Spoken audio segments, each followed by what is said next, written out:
Hello and good evening. Thank you so much. I'm Becky Morgan, and I'm the chapter lead for the state of Missouri for Moms Demand Action for Gun Sense in America. Now, gun violence, as we have said already, is a multifaceted problem, and as such, it's so important to come at it from a variety of directions, which is exactly what we are doing tonight. So I'd love to tell you about our organization and how we hope to contribute to the solution and the conversation. Moms Demand Action for Gun Sense in America was started by a stay-at-home mom of 5 in Indianapolis, Indiana, named Shannon Watts. The day after the horrific shooting in Sandy Hook Elementary School in Newtown, Connecticut, in which you may recall 20 little first graders and 6 educators were shot and killed in 5 minutes. The day after that happened, Shannon went online to look for a group for moms who were working on gun violence prevention, only to find that no such group existed. So instead of giving up and throwing in the towel, she decided to start her own group. She knew how to create a Facebook page, so that's what she did, and we have grown exponentially since then. Since its inception, Moms Demand Action has established a chapter in every state of the country. We merged with Mayors Against Illegal Guns, and today both groups are part of Everytown for Gun Safety. We now have more than 2.5 million grassroots supporters, and this makes us the largest gun violence prevention advocacy organization in the country.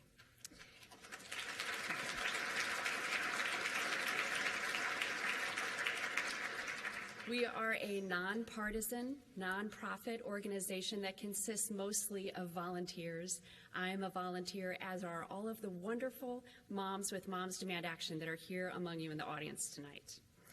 Now, much like Mothers Against Drunk Driving was created to reduce drunk driving, Moms Demand Action was created to advocate for stronger laws and policies to reduce gun violence and save lives. We can support the Second Amendment while doing so much more to keep guns out of the hands of dangerous people.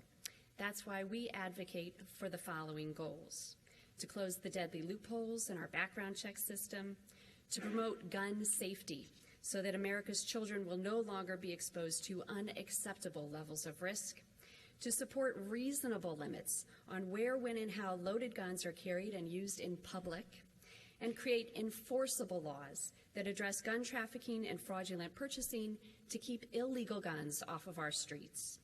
We support sensible, evidence-based public safety measures that will make a difference in saving lives. We are not anti-gun. We are anti-gun violence. We are pro-gun safety.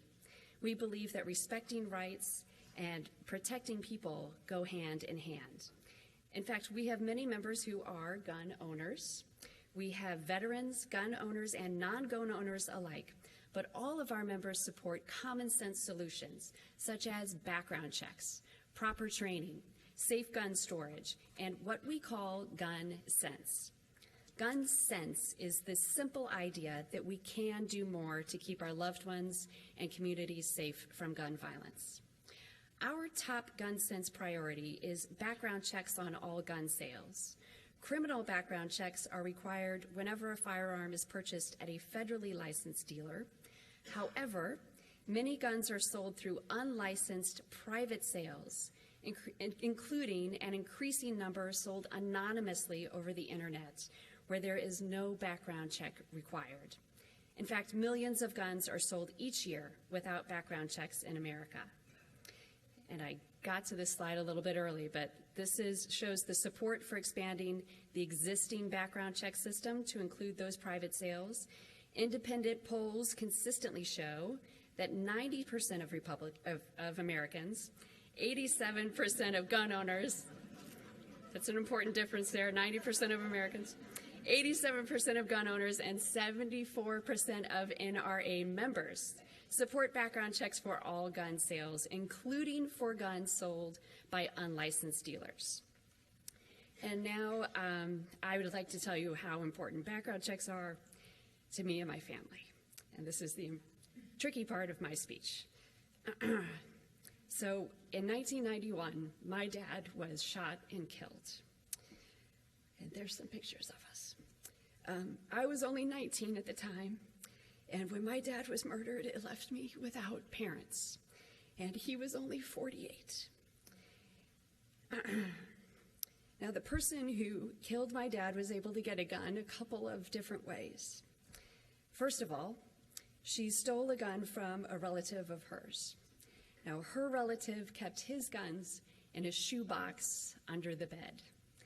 Now, keeping your guns in a shoebox under the bed is not safe gun storage, and I will talk about what is safe gun storage later on. Secondly, she simply drove to another state with more lax gun laws and bought a firearm there. Now, back in 1991, that was Kentucky. She simply drove to Kentucky. It's about a 3-hour drive from here, was able to obtain a firearm and drive back and unfortunately do what she did. Now, on top of all of that, the person who shot and killed my dad will be released from prison in 5 to 10 years. When she is released, it will be very easy for her to get her hands on a gun again, especially through a private sale, because in the 25 years since my dad was murdered, we have not made it harder for dangerous people to get their hands on guns. We've made it much, much easier. Here's just one example of how we've done that. In 2007, Missouri dismantled its permit system and eliminated the background check requirement for private handgun sales. Data indicates that repeal of the permit to purchase, or PTP law, led to a 23% spike increase in homicides in Missouri. We also have a number of worrisome bills in the Missouri legislature right now. Now, after Newtown, some expected things to change overnight, but since the Manchin-Toomey background check bill failed soon after Newtown, our organization decided to take this fight to the states. We had a big win in Washington state last year with Initiative 594, which expanded background checks to include private sales. Oregon is next. We are going to do this state by state.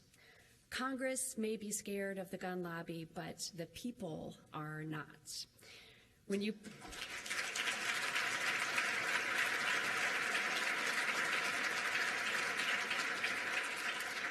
put it to a vote of the people, they support common sense gun safety legislation.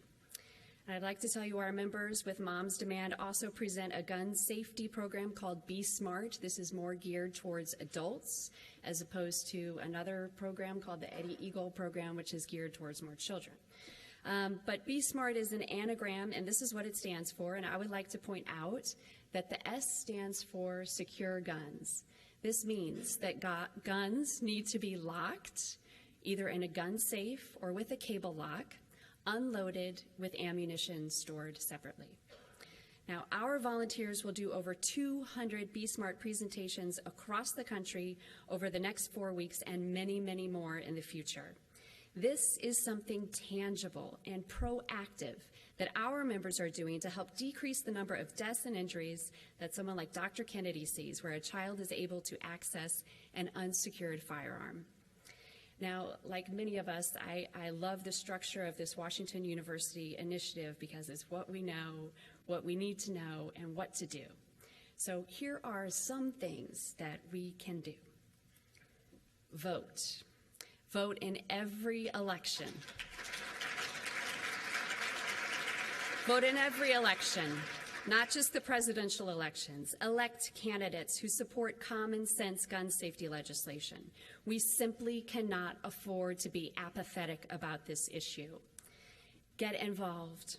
Join us at Moms Demand or any of the other wonderful organizations working on this issue, such as Gabby Gifford's Americans for Responsible Solutions, or the Brady Campaign, or St. Louis's own Better Family Life. Be noisy. We found that you have to be noisy with your support and with your opposition. If you aren't noisy, nobody's going to notice, and that will get us nowhere. Ask. Ask about guns, especially if you drop your kids off at somebody else's house. Ask, are there guns in the home? If so, are they stored safely?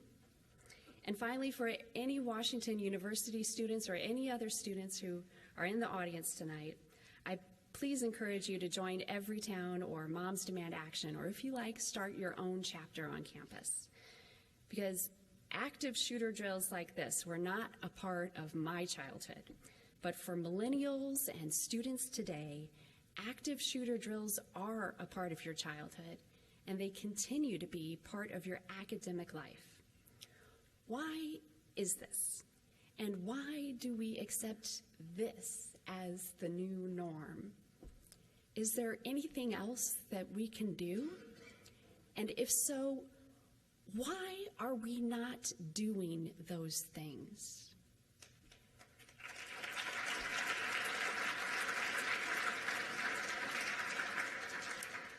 Finally, gun violence is an American problem. It can and it does happen in every town, urban towns and small towns. We all need to be part of the solution. We need to ask ourselves, are we okay with the status quo? And since you all are here tonight, I think the answer that you would give me is no.